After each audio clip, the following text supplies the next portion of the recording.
An ICE agent is relieved of duties after shoving a woman to the ground. Andrew Cuomo lands an endorsement from a former rival in the mayor's race. COVID-19 vaccination guidance. And preserving fresh herbs for the new season. From WNYC, this is NYC Now. I'm Janae Pierre.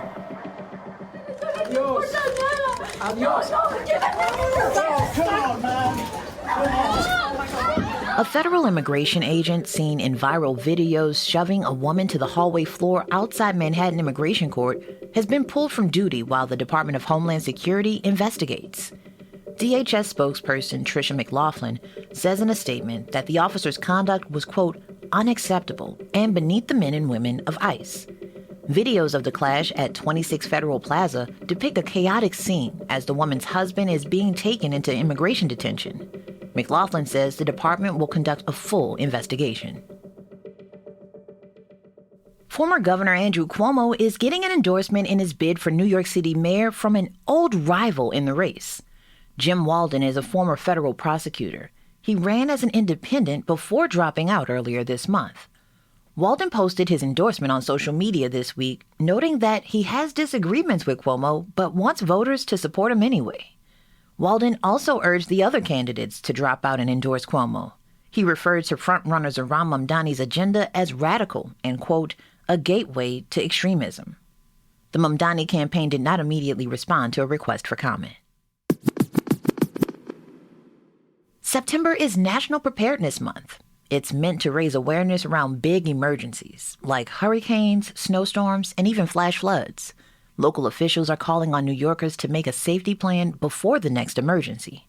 WNYC's Amanda Rosone has more. When an emergency strikes, you don't have time to pack. That's why you need a go bag, ready to grab at a moment's notice. The mayor says go bags should contain essentials that'll hold you and your family over for at least 72 hours. That includes water, non-perishables, a hand-cranked radio to stay up to date, medications, copies of important documents.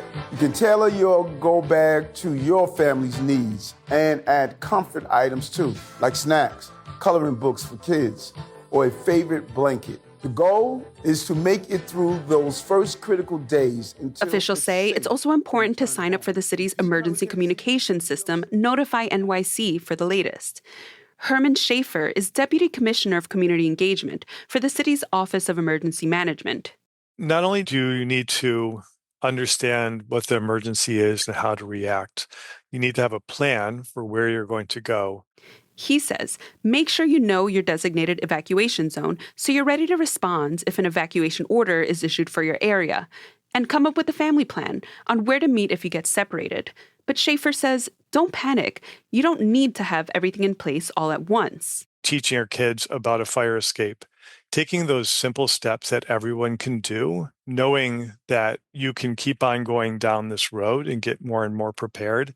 The city says if you have physical limitations and use services like Accessoride or have specific medical needs, set a plan early.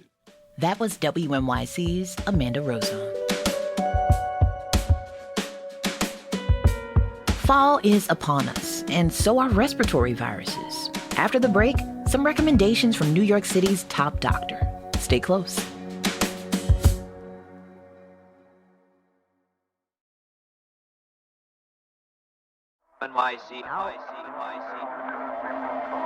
It's finally fall, and with it comes respiratory viruses like the flu, RSV, and of course, COVID-19. The change in season is happening amid confusion over federal vaccine recommendations. But New York City Health Commissioner Dr. Michelle Morse is making it plain. First and foremost, anyone who's 6 months and above, there are zero safety concerns about the COVID vaccine, and we are recommending that everyone 6 months and above get an updated COVID shot this fall to protect them as much as possible for the upcoming respiratory viral season. The health department strongly encourages people who are above the age of 65 to get the vaccine as well. We're also encouraging anyone who is pregnant or considering being pregnant. And we're also encouraging our babies, the age group of 6 months to 24 months or 2 years. Those groups in particular will benefit tremendously. In New York, all insurers across the state have agreed to make sure that the COVID vaccine is covered by health insurance. Morse says that's important because no one should have to pay for vaccines. Vaccines are safe, effective, they benefit you and your community and your family, and in many cases, they are life-saving, as we learned very clearly during the height of the emergency phase of the COVID pandemic. It's been 5 years since the height of the pandemic, and things certainly have changed since then. The CDC Vaccine Advisory Board is now recommending that people consult with their doctor before getting a coronavirus shot. That's a shift from previous federal policy that made vaccines available to almost all Americans. But Dr. Morse reiterates. There has been no new data presented about any safety concerns about the COVID vaccine. In recent weeks, the health department recorded a slight uptick in both emergency room visits and hospitalizations for COVID. Morse says her office is still seeing that uptick for people who are pretty young and those over the age of 65. She says COVID-19 is still around and circulating. She encourages New Yorkers to get the vaccine for themselves and their community. The New York City Health Department has a website called NYC Health Maps. It lists several locations where you can get a vaccine. But for those who have contracted the virus, Morse recommends waiting about 3 months. Really, you are eligible anytime after you're no longer feeling ill. And if you have more questions about that, you can certainly also talk to your primary care doctor about what the ideal timing is for you. That's New York City Health Commissioner Dr. Michelle Morse.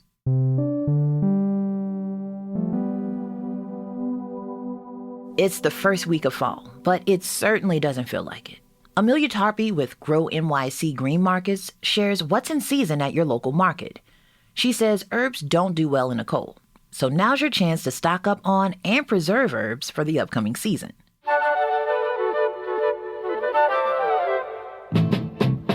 Herbs are one of the easiest ways to sort of elevate your cooking.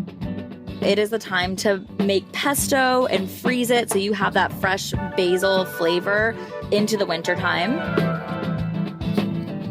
Another herb you can find at the market that isn't as common in grocery stores is lemon verbena. It's this very whimsical herb. It has this bright lemony scent and these long leaves, and it makes an incredible tea. One bunch of herbs at the green market, they typically run about $3 to $5 a bunch, and it's more herbs than you'll know what to do with. One great way to preserve herbs is by drying them. Do not be intimidated by drying herbs. Really, all you need is wrap them in a rubber band and hang them on a doorknob, hang them up in your closet. And the main thing is you want to keep them out of direct sunlight and let them hang like that for a couple weeks. And once they're completely dry, transfer them to a jar. Another great way to preserve is doing sort of a herb-infused olive oil that you put in the freezer and freeze in ice cube trays. Basically, you just take whatever herbs or combination thereof, chop them up, stick them into an ice cube tray, and cover them with olive oil and freeze. Once they're frozen, you can pop them out and put them into a Ziploc bag. And that way, you'll just have kind of a hit of extra flavor for whatever you're cooking throughout the cold months ahead. Amelia Tarpey is a program and publicity manager for WNYC Green Markets. All right, a quick heads up before we go. The check is in the mail for more than 8 million New Yorkers. The state started sending checks of up to $400 to New York tax filers before heading into the weekend. Governor Kathy Hochul is calling them inflation refund checks. She says the state will send them out in batches over the next 2 months. I'm going to tell you this. If your neighbor gets it and you don't start calling us. Give us October and November, okay? The checks will cost the state $2 billion. Lawmakers approved them as part of the state budget earlier this year. Joint filers who earned less than $300,000 in 2023 will automatically receive a check. For single filers, it's $150 or less. Thanks for listening to NYC Now from WNYC. I'm Janae Pierre. Enjoy the weekend.